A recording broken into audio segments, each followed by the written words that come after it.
Good day, welcome to another episode of Did You Know with Dr. Raymond Lombard. Thank you. I am Wessel Kutsia. We're on chapter 37 of this book, How to Navigate Through the End Times. It is available if you are following along, watching all these episodes. We are working through the book, How to Navigate Through the End Times. Dr. Raymond's book that came out just, when was it? A year or two ago? Can't remember. Last year, 2020. It's actually now, you're right. It's actually now End of going, 2024. Yeah, it's actually, yes, you're right. So it was one of the best Afrikaans selling books, and then we were like, we need to do it in English. So now we got it in English. So now we got this show where we speak through most of the chapters. So we're in chapter 37. Last week, or for the last 2 weeks, we spoke about the Antichrist, the false prophet. Yes. And today we're going to touch on the satanic trio, as it's called. Yes. That is now including the dragon. Yes. Now, Dr. Ray needs to explain to us, if he speaks about a satanic trio, Yes. what does this mean? Yes. And why are they a trio? It sounds like the Trinity, the Holy Spirit, the Father, the Son, the Holy Spirit. So what we will do in theology, we will never call it an unholy Trinity. We can call it the unholy trio, the satanic trio, but the Trinity belongs to God the Father, the Son, and the Holy Spirit. So we always think about it like exactly what you said. This is just to show you again the power of the devil and how he wants to be like God, act like God, do like God. Yeah. Because he's got these two friends now, the Antichrist and the false prophet, working with him. Wessel, I wrote a book, The Spirit World, where I have 19 chapters explaining every area of spiritual world in the Bible. Yes. So maybe it's incredible. You can put it on the screen for people to see it, and I think it will mean a lot to them. So the point is, why suddenly the dragon? Because let me ask you this question. Do you believe that somewhere in the universe there's a real dragon, like a childhood literal dragon? No, yeah. I mean, come on. Yeah. It's in children's books and movies, right? Yeah. Did they get that from the Bible, like thinking of a dragon? That is very interesting because the word dragon has been in the Bible now for nearly 2,000 years. Yeah. If we talk about the New Testament. And the first time we read about it is in Revelation chapter 12. And that, incidentally, is in the middle of the 7-year tribulation. Okay. And it speaks about a sign in heaven, a great fiery red dragon appear. Where? On the earth or in heaven? So he says, I saw a sign appear in heaven, in the heavens, a great fiery red dragon, 7 heads, 7 horns. Now immediately, when you read that, speaks of thrones, kingdoms, reigning power. Okay, but if you literally look at it, people will be like drawing a dragon with 7 heads. So that's where we get the pictures of a dragon. You can go with it until I get to the next few verses. Keep on drawing your picture. Then you read, his tail drew a third of the stars of heaven, cast them on the earth, and then the dragon go and stood before a woman. That's interesting. And the woman was ready to give birth. He devoured child as soon as it was born. She bore a male child. And the war broke out in heaven. Michael and his angels fought with the dragon, and the dragon and his angels fought. Now we know the dragon was all the time, it says, the great dragon was cast out, the serpent of old. The devil, the Satan who deceives the whole world. So now we know that the image of the dragon, the red fiery dragon, was all the time the devil. Okay, but explain to me all that symbolism of a pregnant woman and a baby. So we know by studying, and I explain it in my book, and I also explain the book of Revelation. You can also read my book, Revelation. Explain to us the woman and the stars that we see and the sun and the moon has to do with Israel. Okay. So it speaks of this dragon, the devil, go and stand before Israel. And the 144,000 is the child that she bore is 144,000. Because the Bible says her child was caught up to heaven. Now listen to this. We read, me and you, we've already been there. In the Revelation chapter 7, we read about 144,000. Yeah. Here in Revelation chapter 14, we read of them in Mount Zion in heaven, the 144,000. Yeah. So the child has been taken to heaven. Okay. And the woman is Israel. How do we know that? Because we see, but the earth helped the woman, the earth opened its mouth and swallowed up the flood, an army, which the dragon spewed out of his mouth. And he did it here for the time, times, and half a time. So the moment you read that words, time, times, and half a time, it only is applicable to the nation of Israel in Bible prophecy. You read it 2-3 times in the book of Daniel, when it says, your people will be persecuted for a time, times, and half a time. A year, 2 years, and half a year, 3.5 years. It's a very specific time. Okay. That 42 months, that 3.5 years. So the Bible will always tell us that time, times, and half a time has bearing on Israel. And their persecution was the first 3.5 years. So what's going to happen? This is now moving into the second part. Yes. Because now it says, and is given unto him power in Revelation 13 for 42 months. So in 42 months is a time, times, and half a time. It's 3.5 years. So that's the second half of that. That's the second half, because this war is in Revelation 12. That's in the middle of the 7-year tribulation. So from Revelation 12 to the end now, we are in the second part. Okay, so this dragon Yes. that gets released, or he loses a battle up in the That heaven. is what's happening. This is what's going to This is happen. where he appears and he falls onto earth, or he's cast down onto So earth. why is there a battle? Tell us. Well, I'll tell you why. Because at this very moment, as we sit and speak here, Satan can, when God allows him at will, enter heaven to accuse us. Yeah, the accuser. Yes, he did it with Job. He did it with Zerubbabel, the high priest, and Zechariah, the high priest. And now with us, we read here, it says, and they overcome him by the word of the Lamb and by the testimony. The blood of the Lamb and the word of his testimony. And they says, with the rejoice heavens, you would dwell in them. Woe to the inhabitants of the earth and the sea, for the devil has come down to you, having great wrath, because he knows that he has a short time. And the short time is 42 months. Yes. So now we read, heaven rejoices because for the accuser of your brethren, Satan, the devil, the dragon, who accused them before our God day and night, has been cast down. So what happens is, there comes a moment in the middle of the 7-year tribulation where God says, I had enough of the devil coming to accuse my children. And he gives Michael instruction, say, you and your friends, the other angels, cast him from the heavens. Sure. So then there's a battle in the angelical world. And you read of that battle in Daniel chapter 10 and 11. And so in that battle, Michael, the Bible says, war broke out in heaven. Michael and his angels fought with the dragon and his angels. So there's a battle in the angelical world. Satan loses a battle, the dragon, being cast on the earth with his angels. Can't enter the heavenlies anymore, neither heaven. He can't go up to the heavenlies, second heaven, and he can't go up to heaven. He's now physically on earth. So what we're dealing with, Vessel, in the middle of the 7-year tribulation, physically, Satan and his angels are now cast on the earth. Not in the sky, not in the air. There's no battle of heavenly with unclean demon spirits in the air now. They are now on earth. Yeah.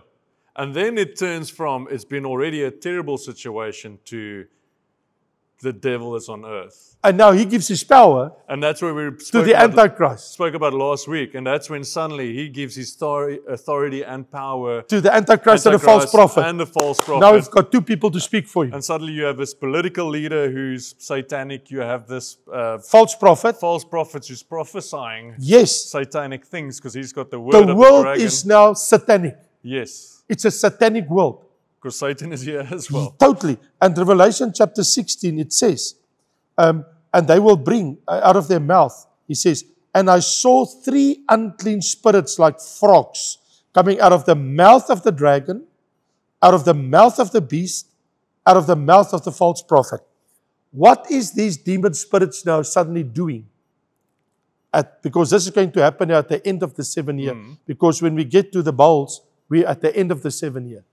Okay. It says, Okay. for they are spirits of demons, performing signs, who go out to the kings of the earth and to the whole world to gather them for the battle of the great God of the Almighty. And what is that battle? They came in a place called in Hebrew, Armageddon. So they are literally going to send out guys to go deceive kings around the world All the goat nations to say, we are going to Jerusalem. Let's take out the Jews. Yeah. This is what's happening. And the Jews that is left is Jews that didn't get saved in that first 3.5 years. They didn't. Why are there still Jews here? Because we know the 144,000 is gone. Yes, and yes, of course. The 2 witnesses are gone. They're Right. not preaching anymore. Right. And remember, There's still Jewish people right. So who doesn't take Jesus as the Messiah. exactly. In Okay. actual fact, the book of Zechariah tells us that 2/3 of all living Jews on planet Earth will in this time die. Sure. So only say a third actually in the first 3.5 years. No, in the second 3.5 years will live through it. Oh, okay. Live through it. Yes. Only 1/3 of all Jews on planet Earth will see the living daylights to the end of the 7-year tribulation. Sure. 2/3 will die. And that's millions. Millions. I mean, today there's more than 14 million Jews on planet Earth. I mean, literally today, as I speak to you, there's like 7.2 million Jews in Israel alone. Sure. Right And that's now. Orthodox Jews. That's not Messianic Jews. Well, there's around about 50,000 of that 7.2 million is Messianic. Only Okay, about but 50. that's like a- It's a drop. Yeah. Yeah. It's only 50,000. And so, but not also Orthodox, because remember, you get Orthodox Jews, you get secular Jews, and you have Messianic Jews. Okay. So you have most Jews, they're not Messianic, and they're not Orthodox. Okay. They're just unbelieving Jews. Yeah. So they're just secular Jews. Yeah. And a small group is Orthodox Jews, Okay. and an even smaller group is Messianic Jews. So you've actually have, if I can say, 3 groups of It's almost Jews. like you say practicing or non-practicing Jews. Like Right. the Catholics. I'm a non-practicing Catholic. So what we see with the dragon is the dragon gives his power to speak and to do signs to the Antichrist. Antichrist can speak and does do miracles. False prophet can do exactly the same. So you have these 2 most evil people that ever walked on the face of the earth. There's nobody compared to them. Yeah. There haven't been 2 more evil people ever lived on planet Earth Yeah. than these 2 at the end. And they have their support from the dragon, Satan, and all his fallen angels. Sure. I want to ask you, because you quickly touched on it in Revelation 16, the bowls. Yes. What does the bowls mean in Revelation 16? That is, so we have 3 sets of judgments of God. First, the 7 seals. That will be opened by Jesus. Right. Then following the 7 trumpets with their wrath and judgment. Okay. And then the 7 bowls. Okay. Who's pouring out the bowls? So the angels, there's angels in heaven, and they are all girded with golden bands, and each one have a bowl. Now the bowl in the Greek language that we see when we study the Greek language, it is like this table. It is flat and got a short side coming up. Yeah. So it's like a flat bowl, and so you can take it, and it's easy to pour it over. Yeah. If I lift it up, everything will spill over. So what we find is they will, with the 7 bowls, the first bowl loads some sauce on everybody that received the mark of the beast. When the angel cast his bowl on the earth, all people that received the 666 and number in the mark, sauce Will get burst sores on their open skins. on their skins. So much so the Bible says they will chew their tongue Sure. of pain. Do you think that angel we spoke about for a few weeks now, this angel in the 3.5 years that's flying over and saying, don't take the mark of Yes. the beast. Yes. Do you think he's telling them about these bowls, like this is going to happen, or it's just like, No, he's not going to tell them these things, because the angels that we read of earlier, Each one has got their own assignment. There's Okay. actually 3 angels, and every one of them have something to say. The one talks about Babylon. The other ones talk about fear God. And the other one talk about do not receive the mark. Each one has his own assignment. Yeah. But what happens here, there's no more talking. This is just consequences of making a bad decision. You've made your decision. Yeah. And now the second angel poured his bowl on the sea. And it became blood like that of a dead man. And every living creature in the sea died. Sure. Death in all of the sea. The other one poured his bowl out, and the waters, the rivers, and the dams, and the springs become blood. Sure. The other one poured it out, and now the sun intensifies in heat. And it No water, scorches the earth. and you must see what happens. And they blaspheme the name of God who has power over these plagues. They realize it comes from heaven. And they did not repent and give him glory. Sure. Then comes darkness and pain. And eventually the Euphrates River dry up so that they can come. And that brings us, of course. What does it mean the Euphrates dries up? How is that significant in all of this? Yes, it's very, very important because the Euphrates was the river on the eastern side of the Garden of Eden. Okay. So if you, I've been in Turkey, in southeast Turkey. Now, the bottom of southeast Turkey, which we know in the Bible as small, as Asia Minor. Asia Minor. Yeah. Yes. See the picture, if you look at Turkey, Istanbul, and the continents there, it's on the left, on the western side, but on the eastern side, the water that flows from Turkey flows through a big river all the way to the Persian Gulf. That river is called the Euphrates River. Okay. And in the Bible, in the book of Genesis, it says, and the Euphrates River flowed through the Garden of Eden. Yes. So now, that river, all the nations on the western side, where the sun sets, are free to move to Israel, but the nations from the east, Afghanistan, Pakistan, Turkmenistan, countries like India, China, they're all on the eastern side. Okay. So now the river dry up, all the armies. It was a river of blood by then. So then the river of blood dries up Right. and they can cross over. The river dries up. Yeah. And because of the river that dry up, they can come in their millions crossing the river from all over, coming and swamp, like we've seen here in Revelation 16, to Armageddon. Sure. So the dragon has the power to make all these things happen by releasing these evil spirits.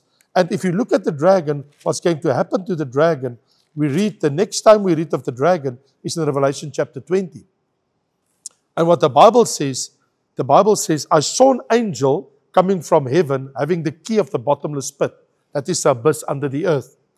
Under the earth vessel, there is different abodes. There's Hades. There was paradise that moved. And you have Tartarus and Abyssos. Now, Abyssos is called the bottomless pit. The Greek word is Abyssos. And the bottomless pit, we read that comes an angel from heaven, a very powerful angel. He has a great chain in his hand. And he laid hold of the dragon. He grabbed the devil, the serpent of old, which is called the devil and Satan. Yes. So an angel from heaven came down with great power and he took hold of the dragon. And he bound him for 1,000 years. He tied him with chains. Okay, this is now, At the end of the 7 years. but Armageddon Has just taken place. has taken place. All of these countries have come over the Euphrates. They're coming from the other sides. They are killing Jews. Right. And then Jesus appears Jesus from is heaven. like, listen, there's going to be no one No, left. exactly. Then, okay. Then we read in Revelation 19 verse 11, I saw heaven open a white horse and then Jesus appears. Yes. Then the Antichrist and false prophet is cast into the lake of fire. By hell. Jesus. Well, that doesn't say by who, Okay. but he caused it to happen. Yeah. Then the next verse says, now what happened to the dragon is different. He's not cast into hell. Okay, so I wanted to ask. So it's different for Satan. If we say the dragon, we're talking about the devil Yes, himself. yes. Okay, He's only bound now for 1,000 years with chains in the bottomless pit. so he's got a different story. Different story. And he cast him into the bottomless pit and shut it up and set the seal on him. He can't get out. So that he should not deceive the nations anymore until the 1,000 years were finished, and then he will be released again for a short while. Why? Then he's going to... This is very interesting. I can tell you why. Because it will prove that the 1,000 year with the devil and all his angels not on earth, the human nature, sinful human nature of man is still in him. Sure. Because the moment he's released, they follow him again. Yeah. Yeah, this is crazy, but we'll get to it in our next episode. I know, because we're going to speak about in future episodes about the 1,000-year reign, Yeah, the millennium, Yes. what happens, and you saying after that the devil's loosened and people still go, I choose him. Yes, it's going to happen. That's wild. Yes, but the end of the dragon, finally, thank God, we read in Revelation 20, verse 10, the devil who deceived them, the peoples of the earth, was cast into the lake of fire and brimstone, where the beast and the false prophet are. They're not dead. Yeah. They are alive in hell. And they will be tormented day and night forever and ever. Forever 3 of them, and ever. that trio, that satanic trio, they're now together Yeah. in hell. Okay. The devil only joined them 1,000 years later. Sure. And that's how it ends for the satanic trio. Exactly. Sure. That is wild. Then, yeah, of course. But I mean, seeing it explained. Then we still have a white throne judgment for the fallen angels and men. So that's Well, something different. We'll get to that well, later. that is all after the 1,000 years. Exactly. And today we are still in a 7-year great tribulation. No, hopefully not. Not We're today, in the but I church mean, age. the just chapters teasing. we are speaking about, chapter Yes. 37, we are actually speaking about everything that still happens in the 7 years. The last 42 months. So you got us into Armageddon. It ends there. Right. So we're not even going to go into the millennium. Right. Because what we are going to speak about before we get to the white throne judgment Yes. is something called the marriage of the Something Lamb. beautiful. That happens in heaven. That is... There's nothing beautiful on earth anymore. Yeah, so we've just seen and heard, I can see it in my mind's eye because how Ray explains the stories of what is happening on earth. Yes. But there's a reality for every Christian Sure. of what's happening in heaven. Yes. So next week, Yes. we're going to tell them about Yes. And the also, marriage. yes, also. And Wessel, on that point, I just want to say something beautiful. It says, for those that are in heaven, they must rejoice and they must be glad. Rejoice, O heaven, and you will dwell in them. So I want to say, and part of that rejoicing, we are now going to the marriage of the Lamb. Okay, so that rejoicing is happening when? In the middle of the 7-year tribulation. Okay. And we have like we've spoken before, we have the judgment seat of Christ Uh-huh. and the rewards. Mm-hmm. And now we have something beautiful coming after the rewards. Okay, so that's after that. So, don't miss out. Absolutely. Because if you are a Christian today, if you're a believer in Jesus Christ, there's something called the marriage of the Lamb. And next week, we're going to speak about the bride Absolutely. and the guests. Yes. There's apparently guests that's going to be there. Yes. Who's all going to be at this marriage? Right. Who's going to getting get married and who's going to be the guest? Yeah. And are we included? So Next week. that's going to be an exciting one. So guys, I hope that one, we've come from the Antichrist to the false prophet, to the dragon. I have learned a lot. I feel like I've never actually even thought of a satanic trio. Yes. And how they're all fitting together yeah. and how it's under the power and authority of this dragon Yes. called Satan. Yes. And but for us, it's such a good story. Yes. There's good news. Because we know how it's going to end. Precisely. I've read the last page. This book has told us the end. Yes, we know how it's going to end. And even better, it's telling our eternity. Yes. There's no end for us. There's only eternity. Thank you, Lord. So next week, we're going to continue on that one. So we appreciate you guys joining into this episode. I think these are the few episodes that we should just share with people. Yes. Send it to your friends. Absolutely. I think they'll learn a lot from it if you are a believer or non-believer. And but next week, tell every believer and non-believer to join in. Amen. It's going to get exciting. Thanks, Dr. Ray. Pleasure. Um, Have a great week, and we see you at the next episode.